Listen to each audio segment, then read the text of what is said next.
धर्मेंद्र प्रधानांच्या राजीनाम्याची मागणी करत दिल्लीत तरुणांचा एल्गार। जंतर मंतरहून निघालेला मोर्चा संसद भवनजवळ पोलिसांनी रोखला।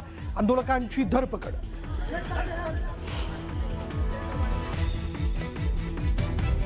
आंदोलकांना पांगवण्यासाठी पोलिसांकडून बळाचा वापर। संसद भवनाबाहेर अश्रुधुराच्या नळकांड्या फोडल्या।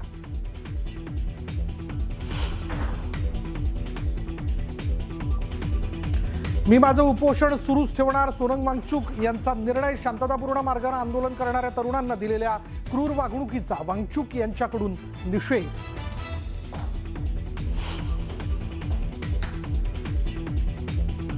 धर्मेंद्र प्रधान जी का रेजिग्नेशन तो अब आना ही पड़ेगा।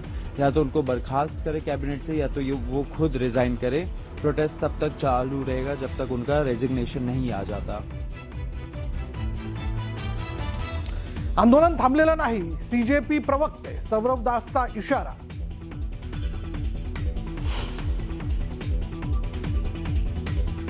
Prime Minister Modi is the most anti-youth Prime Minister India has ever had. पंतप्रधान मोदी भारताच्या इतिहासातील सर्वात मोठे तरुण विरोधी पंतप्रधान। राहुल गांधींकडून जंतर मंतरवरील लाठीमाराचा व्हिडिओ शेअर करत मोदींवर टीकास्त्र।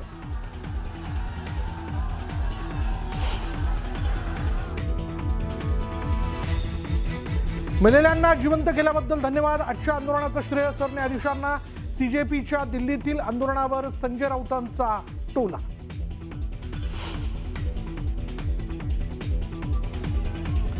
राम मंदिरातील दानचोरी विरोधात विरोधकांचा लोकसभा आणि राज्यसभेत गदारोळ। विरोधकांच्या गदारोळामुळे कामकाज दिवसभरासाठी तहकूब।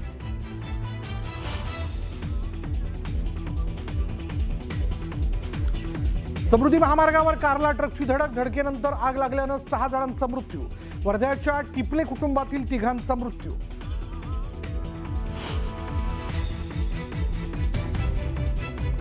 पुण्यात महाविद्यालयातील तरुणीवर 4घांकडून लैंगिक अत्याचार। अश्लील व्हिडिओ व्हायरल करायची धमकी देत वर्षभर अत्याचार। 4 आरोपींना पोलिसांकडून अटक।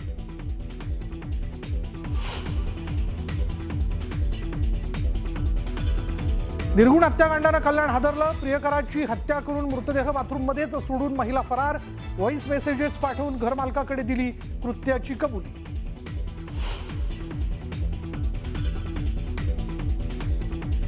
भारतातील पहिली डेंग्यू लस क्यू डेंगाला डीजीसीआयची मंजुरी।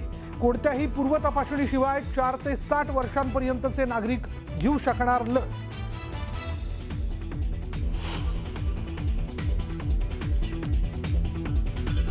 अमेरिकेसोबत 2 हात करण्यास तयार। इराणचे राष्ट्राध्यक्ष मसूद पेजेश्कियान यांचं वक्तव्य। युद्धाच्या परिणामांसाठी तयार राहण्याचं आवाहन।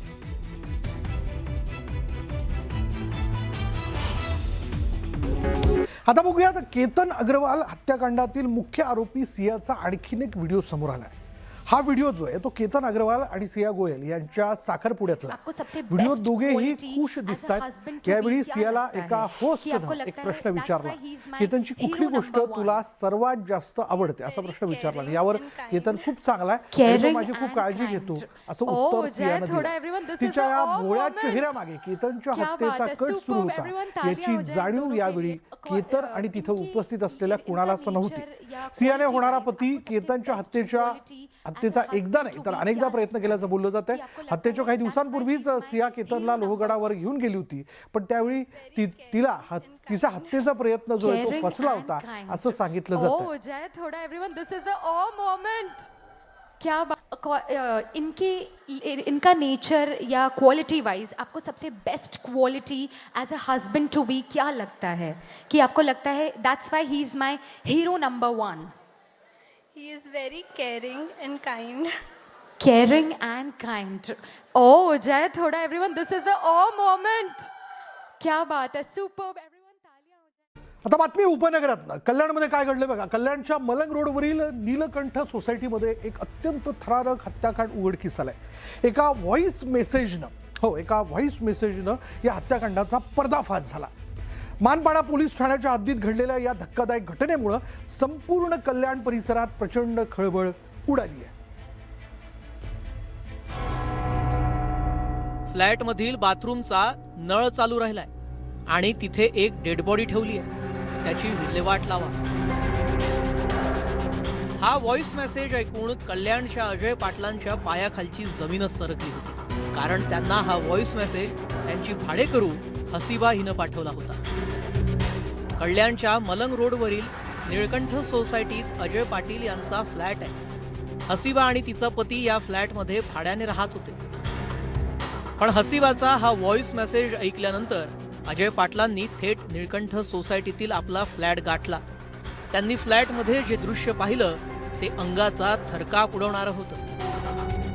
बाथरूमचा नळ सुरू होता आणि त्याच्या खाली एक गोणी ठेवण्यात आली होती.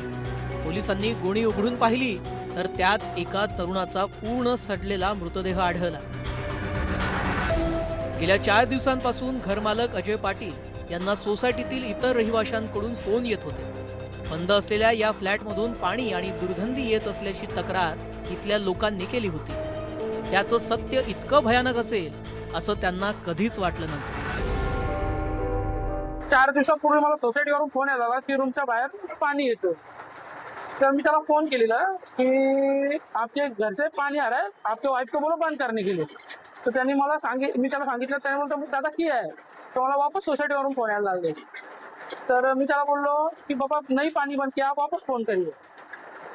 तर नंतर दुसऱ्या 19 तारखेला त्यांनी डायरेक्ट मोबाईलच बंद केला. तर मला 19 तारखेला संध्याकाळी 6 वाजता डायरेक्ट व्हॉइस रेकॉर्डिंग आल्या की बाबा तुमच्या रूममध्ये असं असं मी केलेलं आहे, तुम्ही जाऊन त्या बॉडीची विल्हेवाट लावा. कोलकात्यात राहणारी हसीबा आपल्या प्रियकराला सोडून हमीदुल्ला सोबत लग्न करून कल्याणला राहायला आली होती. तिच्या पाठोपाठ तिचा प्रियकरही कल्याणमध्ये पोहोचला. तू फक्त माझी आहेस, मी तुला कधीच सोडणार नाही, अशा धमक्या तो तिला देऊ लागला. 5 दिवसांपूर्वी जेव्हा हमीदुल्ला काही कामानिमित्त कोलकात्याला निघून गेला तेव्हा तिनं आपल्या प्रियकराला घरी बोलावलं. सुडाच्या आगीत पेटलेल्या या प्रियकरानं तिला मारण्याचा प्रयत्न केला, पण झटापटीत तिनंच त्याची हत्या केली. त्याच्या डोक्यावर धारधार शस्त्रानं वार केले आणि मृतदेह गोणीत बांधून बाथरूम मध्ये नेऊन ठेवला. घरातील रक्ताचे डाग आणि इतर पुरावे नष्ट करण्यासाठी तिनं बाथरूमचा नळ सुरूच ठेवला. घाबरलेली हसीबा कोलकात्याला पळून गेली आणि तिथून तिनं घरमालकाला व्हॉइस मेल पाठवला आणि हा सगळा प्रकार उघडकीस आला. हसीबा अहमदुल्ला इस्लाम नावाच्या महिलेने तिच्या प्रियकराची हत्या केलेली आहे. 5-6 दिवस झालेले आहे घटनेला. बिल्डिंगमधील लोकांना घाण वास येत असल्याने त्यांनी पोलिसांना इन्फॉर्म केलं आणि त्यानंतर ती काही डेड बॉडी पुरुषाची ती गोणीमध्ये आढळून आलेली आहे. त्यांच्या घरमालकांना व्हॉइस रेकॉर्ड पाठवलेला आहे की माझ्याकडून असं गोष्टी कृत्य झालेलं आहे. पोलिसांनी घटनास्थळावरून हसीबाच्या प्रियकराचा मृतदेह ताब्यात घेतलाय. अत्यंत निर्घुणपणे ही हत्या करण्यात आली. फॉरेन्सिक टीमनं घटनास्थळावरून पुरावे गोळा केलेत. मृतदेह पोस्टमॉर्टमसाठी पाठवण्यात आलाय. आरोपी हसीबाला अटक करण्यासाठी मानपाडा पोलिसांचं एक पथक तातडीनं कोलकात्याला रवाना झालंय. ही हत्या नेमकी कोणत्या कारणातून आणि वादातून झाली याचा खरा खुलासा हसीबा पोलिसांच्या हाती लागल्यानंतरच स्पष्ट होणार आहे. अजित मांढरेसह ब्युरो रिपोर्ट, न्यूज 18 मराठी.